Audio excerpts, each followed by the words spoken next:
Hello and welcome to Take Back Time. My name is Penny Zenker and I'm your host.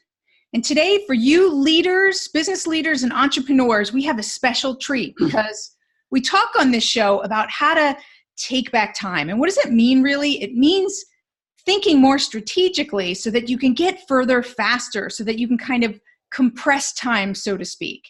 And today's guest is going to help you to do that. His name is Tom Gledhill, and he's combined decades of his experience from building and selling his companies and helping many other business owners to sell their companies. So you can too. And he helps them to develop he did develop this XITpro System that helps business owners to make their companies more saleable. And Tom is the author of the XITpro System and the online course with the same name. Tom, welcome to the show. Thank you very much, Penny. Pleasure to be here. I'm excited to have you, and I'll tell you why. Is because, for those of you who know my background, some maybe not, is I had my own technology business, and I built it up from just me, and I sold it to a public company when living in Switzerland, so it was a French public company. And, I've been through a lot of mergers and acquisitions, and I think it's so key for every entrepreneur to be thinking about when they're growing their business, to be thinking about selling it even when they're starting it. And tell me your opinion about that. Oh, that's interesting that you say that, because so few people do that. I happened to do that. I knew what I wanted to do. I either wanted to do an IPO, which I thought was a minimal probability, but have a larger company acquire my company, and that's exactly what happened. But most people, Penny, that I have seen over the years, business owners that I've seen, they got into their business either by accident or by necessity. They might have been, laid off or terminated from their job, or they might have been working for a business owner, and the business owner had no family and, to turn the business over to. And the person that was working for him was a good employee, been there for years, and they give the key employee a really good deal and a good way of paying for it over time. Right. A lot of them have done either one of those two. So most of them have gotten in their business by accident. They don't really think about the exit. Well, I think even people who do it purposely, they might have a big skill and they're excited to take that skill to the marketplace. They're the expert in what they do, but not necessarily in building business. And I think that no matter what reason you get into it, you have so many more opportunities if you think about that from the very beginning by setting it up like that. Absolutely. It's interesting. You said that you don't think about it. I had a great lawyer, and he just happened to be an expert at mergers and acquisitions, and he had a lot of connections. And I was calling him about and we had been talking about selling my company, and we were talking about another subject. And he said, "How are you making out with selling your company?" And I said, the guy's name was John. I said, "Gee, John, I really haven't been thinking about it." I said, we're doing cash flow is great. We've just come out with a new product. Everybody's excited and things are going great. And he said to me, "Tom, now's the time to sell." And, and quite frankly, I had been so busy with my company that I hadn't thought about it. And there's another part to it too, is that I knew my company, I knew my market, I knew my product. I could sell my product, but I knew nothing about selling my company. Right. I didn't know who was going to buy it. I didn't know what they were looking for. And I was really not, even though I had a lot of experience in the entrepreneurship and business world, really didn't know a lot about selling a company with any, with an infrastructure and any size. So tell some of the business owners who are like, this is like, what? They're just waking up to this idea. So tell them what are, a couple tips, one or two things that they should really be thinking about now, whatever stage their business is, What are two concrete things that they should start looking at now that you also offer as part of, helping them in your system? The key things is, what are the business buyer types that would be interested in your company at your revenue level? And also, what are they looking for? Those are the two key elements, because that determines everything. Because, who determines value in a business? The business totally. Right. The buyers do. It's not buy it, right? Yeah. So it's not like it's like anything else. The person that's buying it is the one that determines the value. Absolutely. So you're saying, so as a business owner, if I've just started my business or it's been in business for a number of years, I can go out and look for who are the potential buyers, who would be interested, how would I complement my business, complement their business, and see what it is that they'd be willing to pay for it. Exactly. And so what is some of the criteria? Like, how would I know what somebody would be willing to pay for it? Like, what kind of questions do I ask or look for? Well, first of all, you have to have some history behind your company before you think about selling it. Unless you have, a game-changing technology. And there are companies that sold before they even had one customer, and people like Microsoft and Google bought them, but that's rare. So you need some experience. You need to build it up. You need 3 or 4 years of experience before you start thinking about selling it. Well, I want to challenge you there for a minute. So I disagree. I think that the way you set up your company from the beginning, like, I agree with you that you might not find a buyer.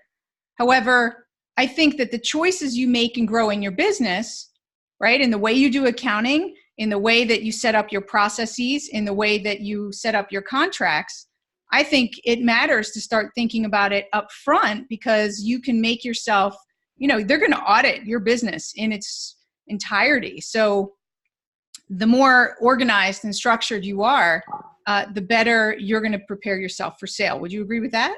Oh, absolutely. No, I wouldn't disagree with that at all. Okay.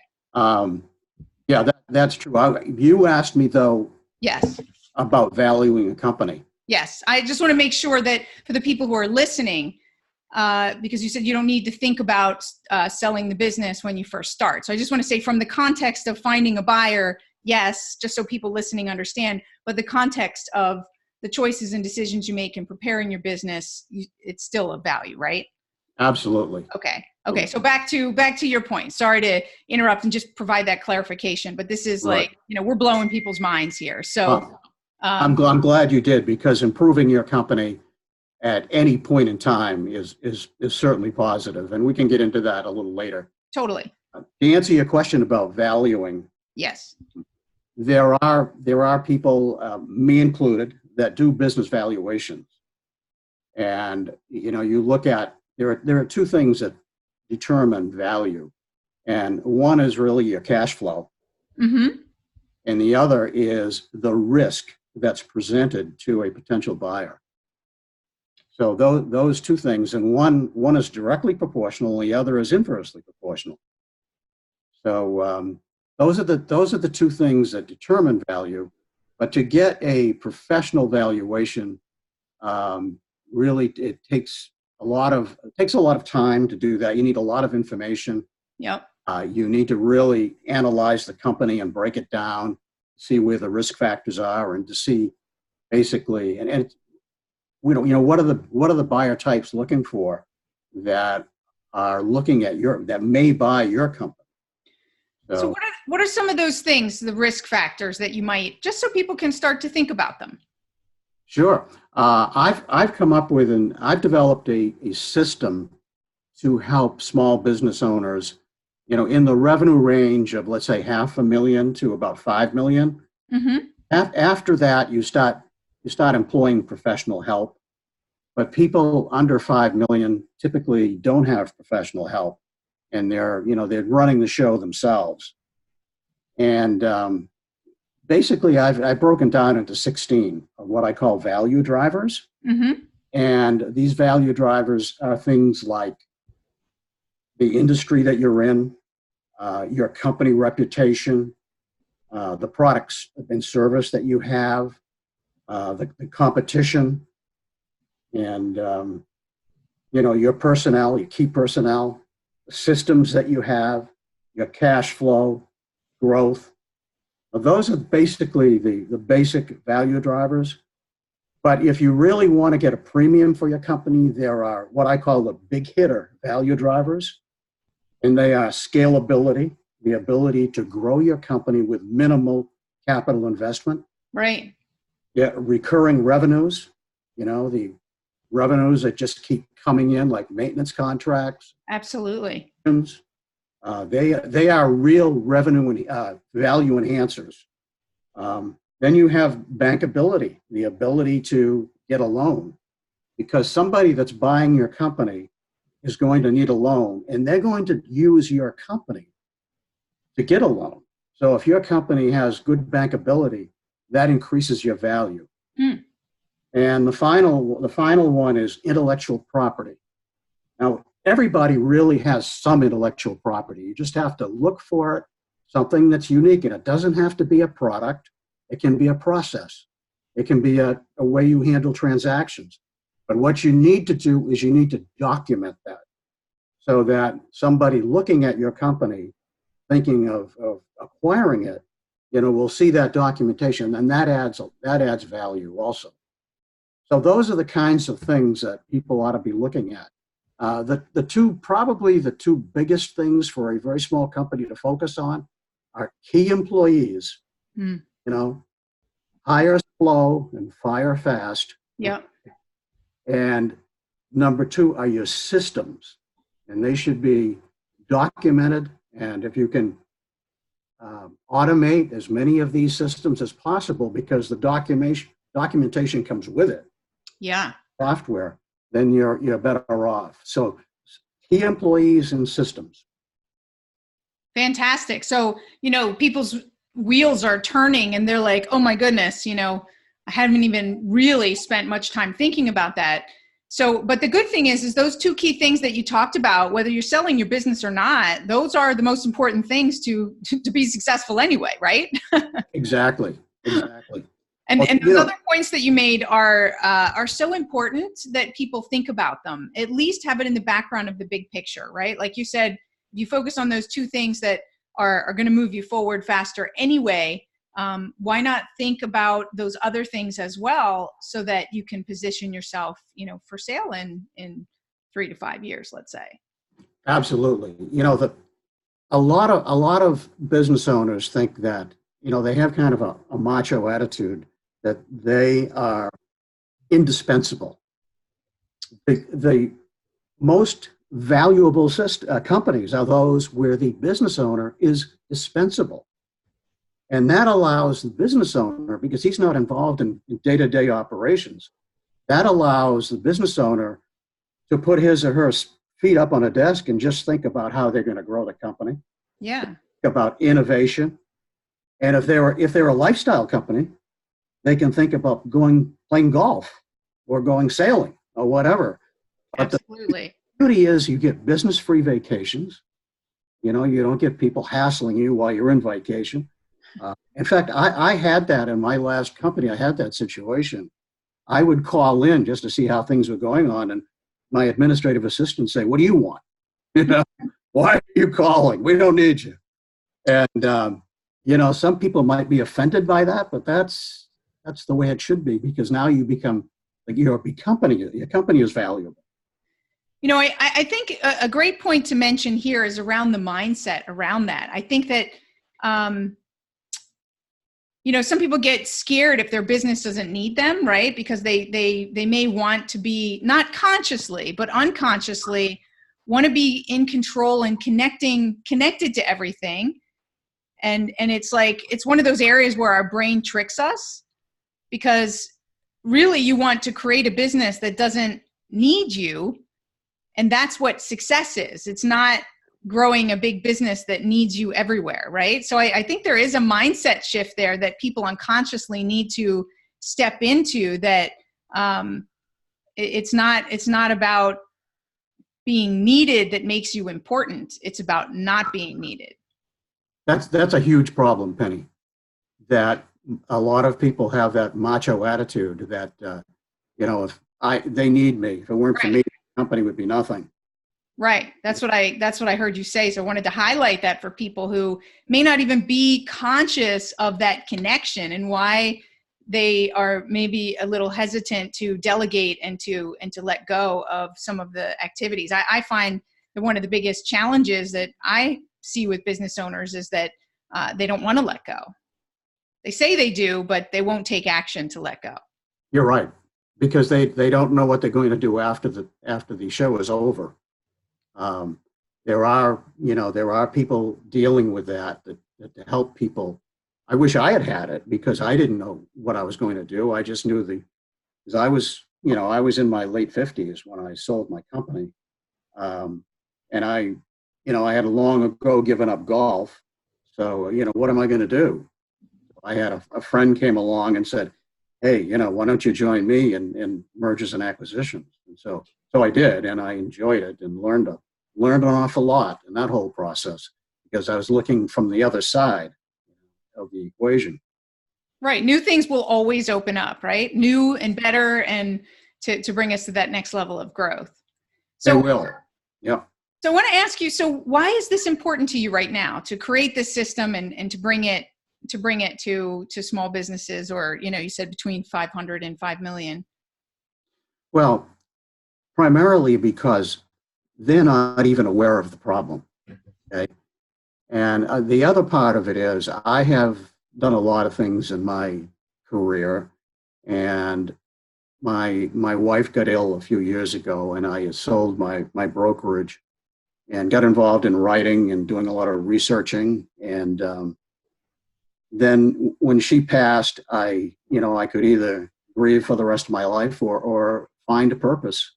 And so my purpose really going forward, my purpose and my mission really is to make small businessmen and women aware of the problem that only 20% of those going to market are actually going to sell. Mm. A lot of them are basing their retirement getting that money. And if they can't sell their company, they won't have access to that money that they have, locked in their company for retirement or perhaps their next big venture. So, Right. Wouldn't it be a shame that you've got all that value that you created, but you can't, it's like having money in the bank that you can't access.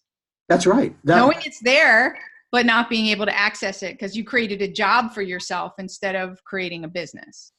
You hit the nail right on the head. You're exactly right. And the other part of my mission really is I've developed what I call 4-step process to help small business owners really fix the problem themselves. Because a lot of them are reluctant to spend thousands of dollars on a consultant to come in and help them. So what I try to do is create a system for them to do it themselves. And so I've written a book about that called the XITpro System.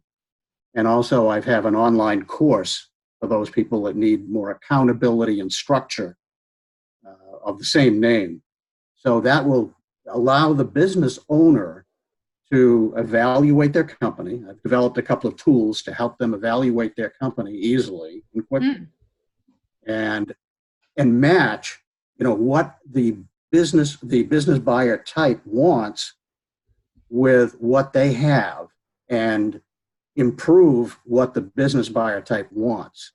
Those value drivers that I mentioned earlier, find out what of those value drivers are most important to that buyer type, and then improve those value drivers that buyer type wants. Well, that is super valuable. I think everybody needs to buy that book. If you are a business owner or an entrepreneur, even thinking about starting a business, start with the mindset of saying, I want to build it so that I can sell it. Even if you decide not to sell it, you decide to pass it to your kids or whatever, you need to have this basis of information.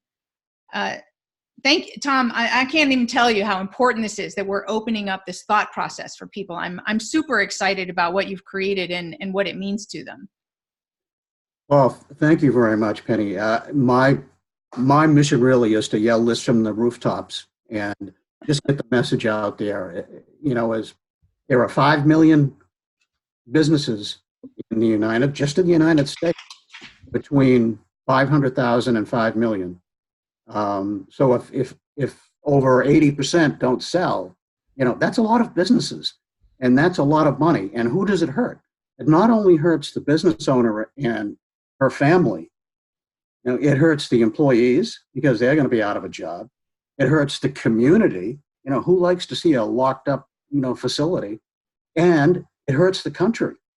If you do some basic mathematics on how much money is lost, it's over $2 trillion. Wow. There are a lot of problems here that don't just affect the business owner. Yep. Absolutely. Absolutely. So tell us before we end the show, I want to hear a little bit about some of your story. So what was the most challenging thing that happened as you were selling your business? Well, the problem was I didn't know who the buyer types were. I had a pretty good idea that it was going to be a larger company in the same industry, but I didn't know what they were looking for. And we had about a 2-year period before we made the decision to sell and putting the company on the market. And during that time, we think, what can we do to increase the value? So we did a couple of things. We expanded geographically from New England into New York and New Jersey, and that cost us a ton of money. And we also developed an electronic medical record. That cost us, a lot of money also. Well, it turns out the eventual buyer already had offices in New York and New Jersey interested in that. They also had their own electronic medical record. They weren't interested in our technology. It turns out they were interested in our customer base. Right. Because they had products that we didn't have that they could immediately sell to our customer base. So when they acquired us, they not only got our revenues and profits, they got our customers that they could immediately get more revenue from by selling products that we didn't have. Right. That's a great experience that you just shared, because when you think it's one thing and you invest a lot of money and effort, you could have gotten it didn't change the value of your company potentially for them. Is that correct? It didn't. And in fact, if I knew what I know now, yep, I would have hired more salespeople in the area, because that's what I want. Customers. And I would have gotten more customers. Yeah. I would have saved money because I wouldn't have spent as much money. So that money that I saved would have dropped to the bottom line and increased my profitability and my cash flow. So my value would have been higher from having more customers that they wanted and having a better cash flow. So it affected my sale by over 20%. That's huge. Wow. It is huge. That's huge. So important for people to think about, what decisions are you making today strategically? Where are you investing your time, your money, and your energy? And will it make sense for the future value of your company? That's a really key question. And I find something that I talk about a lot in a different context is that one of the things that business owners do not do that's so critical is take time to step back out of their business and to ask those critical questions, right? It's just to schedule, a half a day, or even if you can only make it 1 hour a week, to step back and look at your business as a whole and see, are you investing in the right areas? Are you getting the results that you're looking for? And like you said, are you attracting the right types of people for a future sale or whatever that is? So how do you get people to, when you're working with them, how do you get them to take that time that's necessary away from their business so that they can think more strategically and work on their business? Well, I think a couple of things have to happen, Penny. They need to spend time on improving their business. And that's what my book and my system is all about, is making your company, by improving all of these value drivers that we talked about, they're making their company more efficient and effective. You can make their company more effective and efficient they'll have more time to spend on their business rather than in their business. So that's the first thing they need to do. And that's going to take them some time, weekends and evenings, whenever they can find the time to start making these improvements. The first thing they have to do is find out what they need to improve. Right. And then improve those things to make their business more effective and efficient. Then they'll have the time, and that's basically what we were talking about earlier when we were talking about business-free vacations and, being able to go to organization meetings and seminars and not getting panic calls from your office because now you're more dispensable. Yes. So that's the first thing they need to do. And then the second thing is, are they a growth company or are they a lifestyle company? There are people that are out there that are making a lot of money and they could care less about growing. Mm-hmm. But, then they can go play golf, or they can, if they've got the company working effectively, like a well-oiled machine, then they can go play golf, or they can go sailing, or whatever they want to do. Or if they're growth-oriented, then they can do what you were suggesting is think about how am I going to grow this? What new products can I come out with? How can I improve the products I have? What geographic areas can I expand to easily? So you can start thinking about these things, how to grow your company. Right. And even if you're a lifestyle business, take that time to reflect to say, how can I get this so that I automate it or someone else takes it over from me? How do I free up my time? Right. Right. So that reflection time is going to help you one way or the other to really see things, like you said, to find out what area to invest that time and energy on. So important stuff.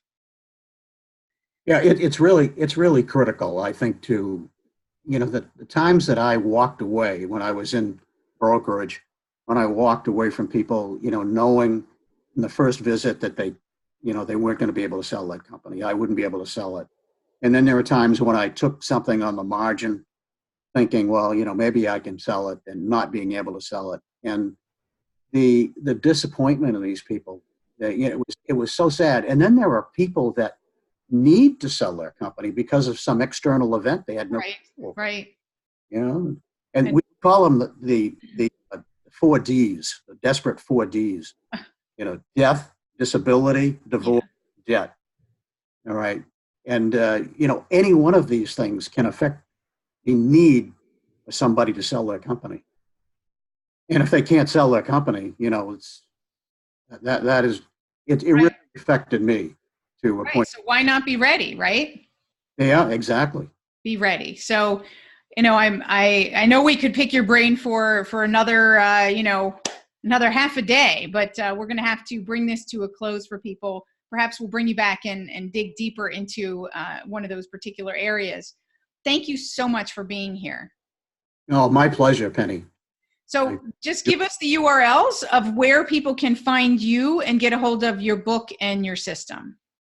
Well, they can get my book on Amazon, and it's called XITpro System. I call it XITpro, just leave off the E. Right. XITpro. And the URL is XITpros.com. Fantastic. Thank you so much. And for all of you listening, you need to get that book and you need to take a look at that program, because that's really going to help you to step back and look at your business in a completely different way, much more strategically. And it's going to help you to grow it regardless of whether you really want to sell it in the future or not. It's going to help you to grow it or create that lifestyle that you want. And at the same time, be prepared, because then you'd be in a position, if you wanted to put it up for sale if one of those unfortunate 4Ds come, or just that you want to retire and move on. So thank you all for being here. And my name is Penny Zenker, and this is Take Back Time. I'll see you in the next episode.